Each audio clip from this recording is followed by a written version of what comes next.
Another example, away from Anzac Day, is the reality, and it ain't fun, it ain't pleasant, it's not easy to chat about it at the end of a public holiday, and certainly one that has so much meaning. But we know that there's a lot of Australians that suffer and a lot of Australians that have to deal with mental illness. For some people, it will be once in their lifetime. For some, it is something they are unable to escape through no fault of their own in either direction. But again, there was a siren that went out yesterday about how our system is failing. Now, we know it's failing our kids, but we also know that it's failing people who live by themselves. We know that it's failing older people. We know that it's failing our farmers. We know that it's failing all sorts of people that are having emotional difficulties at the moment. But there's an organisation called Mental Health Australia. And think about how often we talk about mental health and you assume, oh, there's just billions of dollars and everything's going to work out. Well, there's a bloke called Matt Berryman, and he used to be the CEO of Mental Health Australia. Well, he's thrown in the towel, not because he's not committed to it, but because he wants to make a point. Now, he feels that a lack of traction at the Australian government level means it's time for someone else to take this important mental health mantle.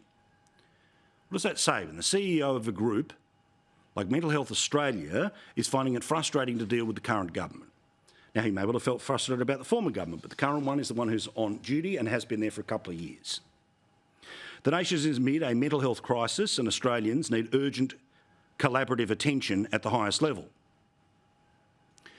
Yet, of course, none of the mental health chiefs get called into Canberra. No, you call in the head of car companies. So you can make it look like they all agree with you putting extra taxes on what types of cars people can buy. We don't have a national summit on what we should and shouldn't be doing on mental health. No, we have a jobs summit that really was an opportunity for it to look like everyone agreed with what the government was going to do, which is what the unions wanted to do when it came to industrial relations laws. But again, how much reporting can there be? How many reports, how many experts, how many professors, how many people telling us exactly what we all know? Which is that this country has a magnificent physical health system, and it's one that we should all be intensely proud of. One where it doesn't matter how rich or poor you are, if you have a heart attack, somebody's going to take care of you. Now, yes, waiting lists end up being too long. Idiocy during the pandemic means that people got sicker as a result of the dumb decisions the government made. But in my view, the same way we approach what is physical, we have to approach what is mental. And again, we don't have to raise any more awareness. We don't have to raise any more funds. We need action, action, action. And to see that somebody who was front and centre in that particular fight has now handed it on to somebody else because of the frustration of that fight, well, it should send off an alarm bell. Now, I get it, today's a public holiday and it didn't lead anyone's news anywhere.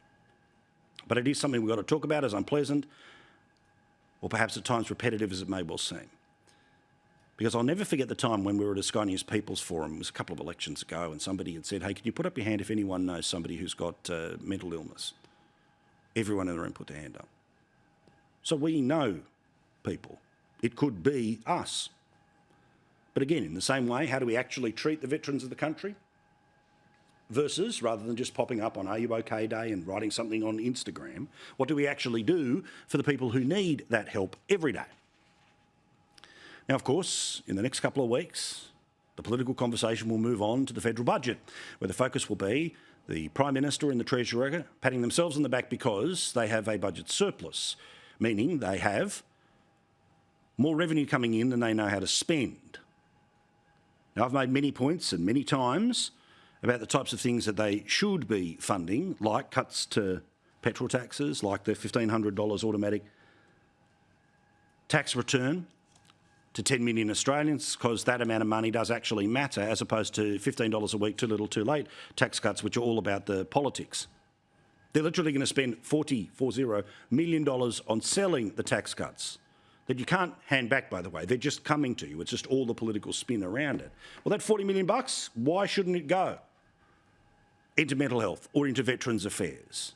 Because they think there's no votes in it. But it is a comment about the decency of our country, is it not? Now, this government as well, in the same way that they cut back on the amount of money that you got automatically as a tax return in order to be able to pay some of those big bills that a huge number of people can't pay. Remember, there are millions of people in Australia with less than $1,000 in the bank, and the average of those is about $210.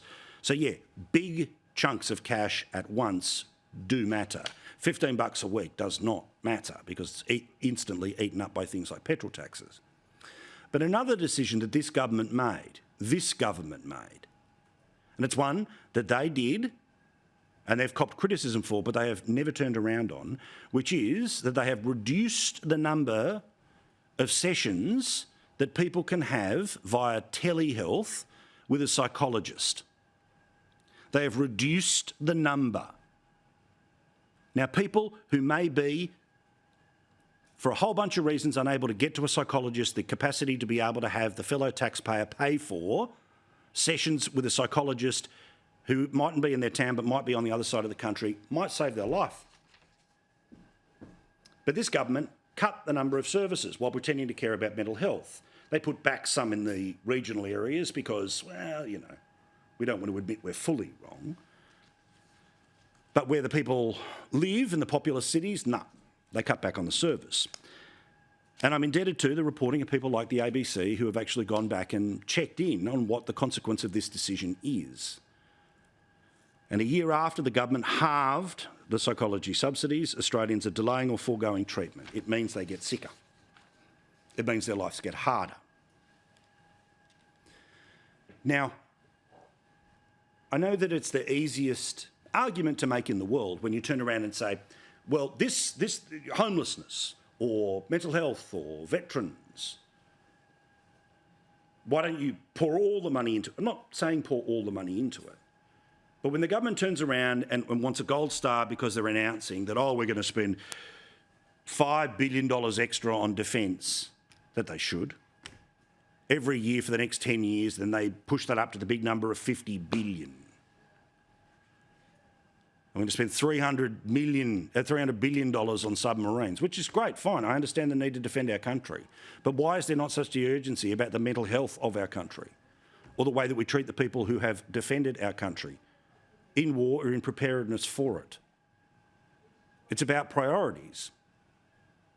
And it speaks to a certain political sickness that exists in the modern system, which is despite the fact that when you ask people, everyone will put their hand up to say that they know someone who may well be the beneficiary of such increased services. The reality is, in order to pat themselves on the back and say budget surplus 2.0, they cut the very services that would help everyone who is known by those people in that room. They may well be good at politics, but I think these are the judgments about whether you are decent in the way that you run the country.